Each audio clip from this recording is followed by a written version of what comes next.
Random thoughts. In this video, I'm going to read parts of Sir Richard Burton's book, First Steps in East Africa, Exploration of Harar. And in these parts, he describes his first meeting with the Emir of Harar. Remember, he had come all the way disguised as an Arab merchant, but he arrives at Harar and he decides to drop his disguise, at least to some extent, because he had been identified as a potential spy and he knew that.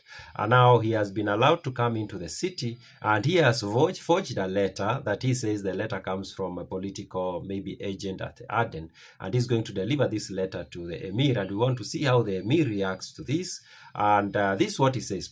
Presently, the Blair-eyed guides with the angry voice returned from within, released us from the importunities of certain forward and inquisitive youths, and motioned. So there's this guide who comes out from the office of the Emir, and he gestures to them that it's time for them to go in and see the Emir, and he continues to say, "Us to doff our slippers at the top step." So he tells them they have to take off their slippers, their sandals at the door. They were not allowed to go in with their slippers, or rather line about 12 feet distant from the palace wall. We grumbled that we were not entering a mosque, but in vain. So they complained that they did not want to go into the palace without their sandals because it was not a mosque, but they had to remove their shoes. Then ensued a long dispute in tongues mutually unintelligible about giving up our weapons. After this argument about the sandals, there is argument about the weapons they had. They had spears, and of course, Richard Burton had a pistol. By dint of obstinacy, we retain our daggers and my revolver. At the end of it, seems like there was a consensus somewhere. They had to drop some weapons and then they had to keep others, or they were allowed to keep others. The guide raised a door curtain, suggested a bow, and I stood in the presence of the dreaded chief. So finally, the guide pushes, seems something like a curtain on the door, and they are told they need to bow, and they do that, and they go in. Now, what happens inside? He tells us about this, but he first describes to us who the Emir is. And this is what he says. The Emir, or as he styles himself, the Sultan Ahmad bin Sultan Abu Bakr, sat in a dark room with whitewashed walls, to which hung significant decorations, rusty matchlocks, and polished fetters. His appearance was that of a little Indian Raja, an etiolated youth, 24 or 25 years old, plain and thin-bearded, with a yellow complexion, wrinkled brows, and protruding eyes.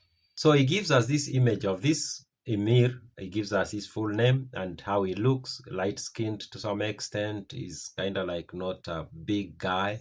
His age, it seems like he was relatively a young man. And he continues to say, his dress was a flowing robe of crimson cloth, edged with snowy fur, and a narrow white turban tightly tied around a tall conical cap of red velvet, like the old Turkish headgear of our painters. His throne was a common Indian kursi, or raised cot about 5 feet long, with a back and side supported by a dwarf railing. Being an invalid, he rested his elbow upon a pillow under which appeared a hilt of a catch sabre. He said seems like he was not well health-wise, or he was recovering from something. Remember, there was a smallpox or chickenpox outbreak or plague that had ravaged the land.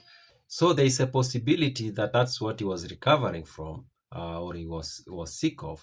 It seems not to give us the details of his ailment. He continues to say, ranged in double line, perpendicular to the Emir, stood the court, his cousins and nearest relations, with the right arms bared after fashion of Abyssinia. So there were his relatives close by. So now he tells us about his entrance and what he says to the Emir. He says, I entered the room with a loud, peace be upon ye, to which which I'm guessing His Highness or something of sort, replying graciously and extending a hand, bony and yellow as a kite claw, snapping his thumb and middle finger. Two chamberlains, stepping forward, held my forearm and assisted me to bend low over the fingers, which, however, I did not kiss, being naturally averse to performing such operations upon any but a woman's hand. So he was supposed to kiss the Emir's hand, but he did not like doing that. But I guess he did perform, or do the gesture of like he's kissing it. My two servants then took their turn. In this case, after the back was saluted, the palm was presented for a repetition. These preliminaries concluded, we were led to and seated upon a mat in front of the emir, who directed toward us a frowning brow, inquisitive eye. So he's looking at them, and of course he's wondering, why are these guys here? He continues to say, some inquiries were made about the chief's health. He shook his head captiously and inquired our errand. They asked about his health, of course, the petty talk, and then he asked about, why are you here? I drew from my pocket my own letter. It was carried by a chamberlain with hands veiled in his tomb to the emir. So he takes the letter. This letter he wrote himself, and he admits this was a forgery. It's not a letter that came from Aden. He wrote it when he realized that he was in trouble.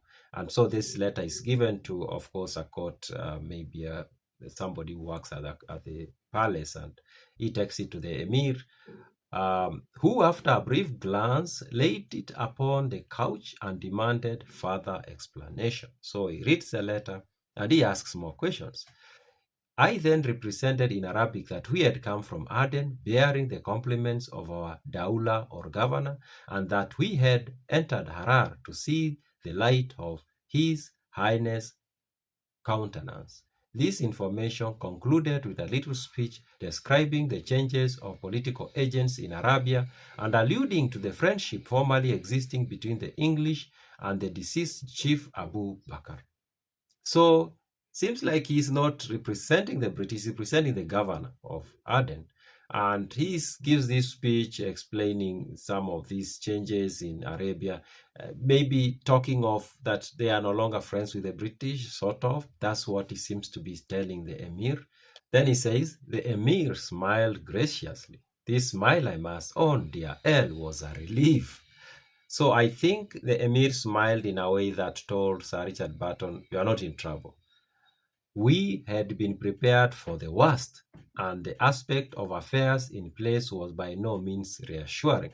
Whispering to his treasurer, a little man with badly shaven head, coarse features, pug nose, angry eyes, sturdy beard, the emir made a sign for us to retire. So he tells them to leave.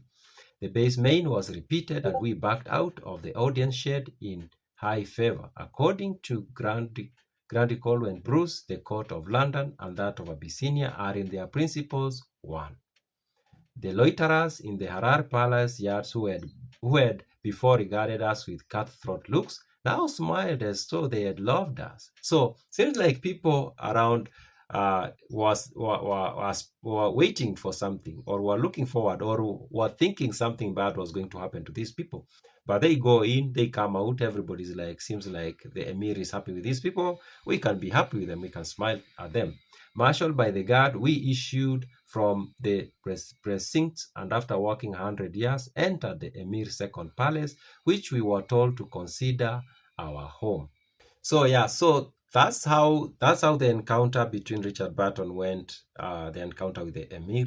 Of course, even though he had seemed to drop his disguise, not completely, he now presented himself as a different person. Initially, he was an Arab merchant. Now he's a political, we can say, messenger, basically, from Aden. And seems like it worked. It worked, even though he forged this letter and he told us he's forging a letter.